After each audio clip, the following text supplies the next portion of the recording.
আসসালামু আলাইকুম। সেলিনাস ডেলি লাইফের পক্ষ থেকে সবাইকে জানাচ্ছি চুলায় পিৎজা তৈরি রেসিপিটা দেখার জন্য। আমি আজকে আপনাদের তৈরি করে দেখাবো চিকেন পিৎজা। আর এই পিৎজা তৈরির সবথেকে গুরুত্বপূর্ণ বিষয় হলো পিৎজার ডো তৈরি করা। পিৎজার ডোটা ঠিকমতো তৈরি না হলে পিৎজা ক্রাস্টটা সুন্দর হয় না। আমরা এই পিৎজার ডোটা পারফেক্টলি তৈরি করে নেব। আমি এখানে একটা বোল নিয়ে নিলাম, নিয়ে নেব 1.5 কাপ তরল দুধ। আপনারা দুধের পরিবর্তে পানিটাও ব্যবহার করতে পারেন। আর দুধটা উষ্ণ গরম রাখতে হবে, যাতে একটা আঙ্গুল চুবিয়ে আপনি কিছুক্ষণ রাখতে পারেন সেরকম। আমি এখানে 4 কাপ ময়দা ব্যবহার করব, এর জন্য 1.5 কাপ দুধ নিয়ে নিয়েছি। দিয়ে দিলাম 2 টেবিল চামচ চিনি, 1 কাপের 4 ভাগের 1 ভাগ তেল, 2 চা চামচ লবণ। আর পিৎজার এই ডোটার জন্য ইস্ট ব্যবহার করব। 1 কাপ ময়দার জন্য আমি হাফ চা চামচ ইস্ট ব্যবহার করব। এখানে আমি 4 কাপ ময়দা নিচ্ছি, এর জন্য আমি 2 চা চামচ ইস্ট ব্যবহার করতেছি। এর থেকে বেশি ব্যবহার করলে একটা ইস্টের গন্ধ লাগে, খেতে ভালো লাগে না।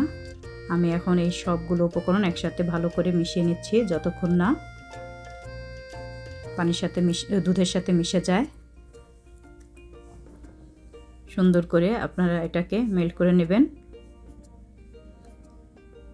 আমি এখন ময়দাগুলো এখানে দিয়ে দিব। আমি 4 কাপ ময়দা নিয়েছি বললাম। এটাকে সুন্দর করে মাখিয়ে নিতে হবে। আর এই পিৎজার ডোটা সব থেকে ভালো হয় যদি আপনারা আগের দিন রাতে তৈরি করে রাখতে পারেন, তাহলে সেই পিৎজাটা বেশি টেস্ট হয় খেতে, আর পিৎজার টেস্টটা অনেক সুন্দর হয়।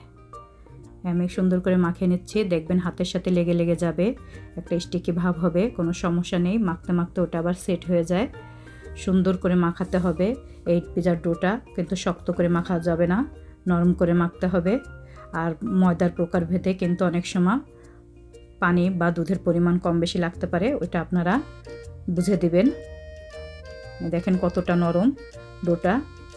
এখন আমি এটা হাতটাকে একটু পরিষ্কার করে এখানে উপর দিয়ে একটু তেল দিয়ে দিব। তেলটা ভালো করে 4 সাইড দিয়ে মাখিয়ে নিয়ে আমি এটাকে রেস্টে রেখে দিব। একটা গরম জায়গায় রেখে দিতে হবে। আমি একটা র্যাপিং পেপার দিয়ে ঢেকে দিচ্ছি। আপনারা চাইলে একটা ঢাকনা দিয়েও ঢেকে দিতে পারেন। দিয়ে এটাকে আমি 1 ঘন্টার জন্য গরম একটা জায়গায় রেখে দেব। এখন আমি তৈরি করে নেব মাংসটাকে। আমি এখানে মুরগির মাংসটা ব্যবহার করব, এর জন্য আমি 1.5 কাপ মুরগির মাংস নিয়েছি। আমি এখানে 1 চা চামচ আদা রসুনের পেস্ট দিয়ে দিলাম। এখানে আমি শুকনো কোনো গুঁড়া মশলা ব্যবহার করব না। হাফ চা চামচ লবণ দিয়ে দিলাম, মানে শুকনো গরম মশলার গুঁড়া, ধনিয়া জিরার গুঁড়া এগুলো কিছুই ব্যবহার করব না। সামান্য একটু মরিচের গুঁড়া দিয়ে দিলাম। আর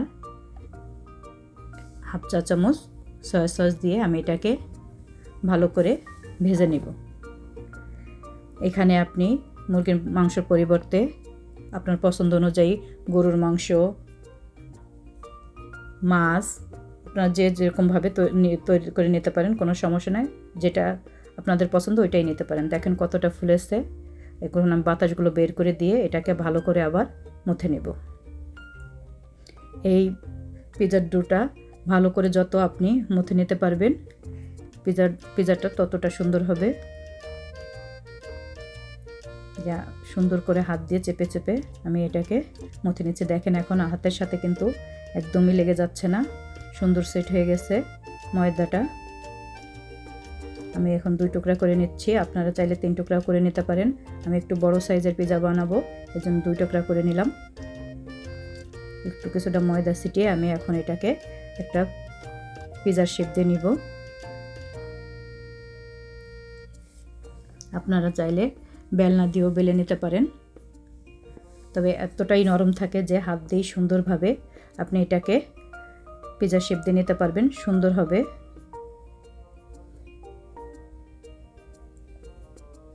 আমি একটু চেপে চেপে সুন্দর করে চার সাইডটা একটু উঁচু করে দিলাম, সুন্দর করে একটা পিজার শেপ দিয়ে নিলাম। আমি একটু বড় সাইজ করেই বানাচ্ছি, আপনারা আপনাদের পছন্দ অনুযায়ী বানিয়ে নেবেন। আমি এই প্লেটটার উপরে দিব, তাই একটু ময়দা ছিটিয়ে দিলাম। পিজার প্লেটের উপরে ময়দাটা ছিটিয়ে দিলে পিজাটা নিচে লেগে যায় না। দেখেন কতটা নরম, উঠাতে গেলে কিন্তু এবড়ো থেবড়ো হয়ে যাবে। ওটাকে আবার আপনি সুন্দর করে সেট করে নিতে পারবেন, কিন্তু উঠানোর সময় আপনারটা নরম থাকলেও ছিঁড়ে যাবে না। এবার একটা কাঁটা চামচ দিয়ে আমি এটাকে একটু ছিদ্র করে দিলাম উপরে হালকাভাবে। এখন দিয়ে দিব এখানে পিজার টেস্ট করার সব থেকে মূল জিনিসটাই, সেটা হচ্ছে পিজার সস। এখানে পিজার সসটা আপনারা অবশ্যই ব্যবহার করার চেষ্টা করবেন, আর যদি না পারেন তাহলে টমেটোর পেস্ট বা টমেটোর সস দিয়েও তৈরি করতে পারেন। তবে আমাদের দেশে এখন বড় বড় শপিং মলগুলোতে বোতলে পিজার সস পাওয়া যায়, আপনারা ওটা দিয়েই পিজাটা বানানোর চেষ্টা করবেন। আমি এখন দিয়ে দিচ্ছি চিজ। আমি এখানে মিক্সড চিজটা ব্যবহার করতেছি, আপনারা এখানে আপনাদের পছন্দ মতো চিজ ব্যবহার করবেন, আর চিজের ক্ষেত্রে কম বেশি আপনারা দিয়ে নেবেন। মুরগির মাংসগুলো আমি বসিয়ে দিচ্ছি। এখানে আপনারা মুরগির মাংসের পরিবর্তে গরুর মাংস, মাছ আপনাদের পছন্দ মতো দিয়ে নেবেন। দিয়ে দিলাম কিছুটা মাশরুম। আমি এখানে 2 রকমের ক্যাপসিকাম ব্যবহার করতেছি, লাল এবং হলুদ। সবুজটা আমার কাছে নেই, আপনারা চাইলে 2 রকম, 3 রকম, 1 রকম আপনাদের পছন্দ মতো আপনারা ব্যবহার করবেন। আমি দিয়ে দিলাম কিছুটা পেঁয়াজ। আমি সবগুলোই ছোট ছোট টুকরা করে কেটে নিয়েছি। পেঁয়াজ, ক্যাপসিকাম সবগুলোই আমি একই সাইজ করে ছোট ছোট করে কেটে নিয়েছি।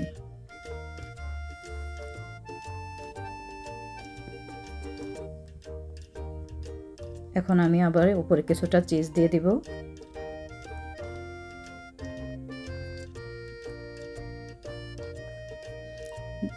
দিয়ে দিলাম 1 চা চামচ অলিভ অয়েল তেল। এই তেলটা দিলে পিজাটা সফট থাকে, খেতে ভালো লাগে। আর 4 সাইডটা আমি একটু অলিভ অয়েল তেল ব্রাশ করে দিলাম, আর উপরটা একটু অরগানো ছিটিয়ে দেবেন। আর যদি আপনারা একটু ঝাল ঝাল খেতে চান তাহলে চিলি ফ্লেক্সটাও দিতে পারেন উপরে। আমি একটা হাঁড়ি বসিয়ে দিয়েছি, এটা আমি হাঁড়িতে তৈরি করে দেখাবো। একটা স্ট্যান্ড বসিয়ে দিয়ে কিছুক্ষণ একটু গরম করে নিলাম হাঁড়িটা। এখন পিজাটা আমি এখানে বসিয়ে দেব।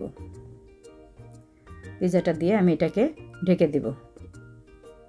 আমি আর একটা পিজা এখন আপনাদের বানিয়ে দেখাবো। এই যে বানিয়ে নিয়েছি পিজাটা, এটা আমি তৈরি করব একটা হেভি বটমের প্যানে। আমি কিছুটা গুঁড়ো ময়দা ছিটিয়ে দিলাম এটার উপরেও, দিয়ে এটা উপরে আমি আবার পিজাটা বসিয়ে দিব। আমি এমনি হাঁড়িতে আর একটা প্যানে তৈরি করে দেখাচ্ছি আপনাদের। একইভাবে এই পিজাটাকেও আমি তৈরি করে নেব।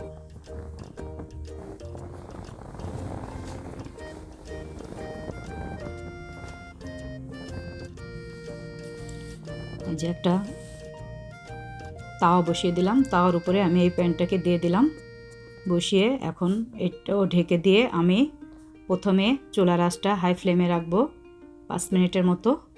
তারপর আমি ওটাকে মিডিয়াম লো ফ্লেমে করে দেব। এভাবে আমি 25 থেকে 30 মিনিটের মতো পিজাটাকে রান্না করে নেব। আর এই পিজাটা সব থেকে ভালো হয় যদি আপনি ওভেনে তৈরি করতে পারেন, তাহলে পিজার যে আসল টেস্ট সেটা ঠিকমতো পাওয়া যায়। কিন্তু আমাদের সবার ঘরে তো আর ওভেন থাকে না, যার কারণে চুলায় আপনারা এটা তৈরি করে নিতে পারেন।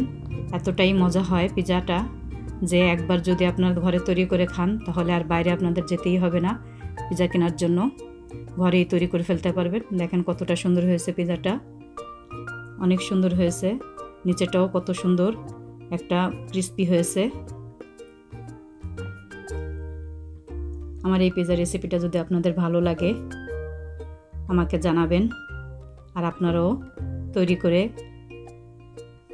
তৈরি করে নেবেন পিৎজাটা, এবং তৈরি করার পরে যদি ভালো লাগে অবশ্যই আমাকে কমেন্ট করে জানাবেন।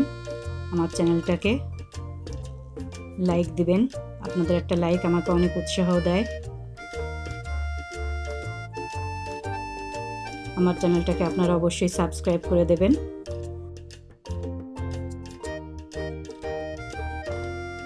আমার ফেসবুক পেজটাকে ফলো দিয়ে দেবেন। আজকে এই পর্যন্তই, ফিরে আসবো নতুন আরও কোনো একটা রেসিপি নিয়ে আপনাদের কাছে। আল্লাহ হাফেজ, আসসালামু আলাইকুম।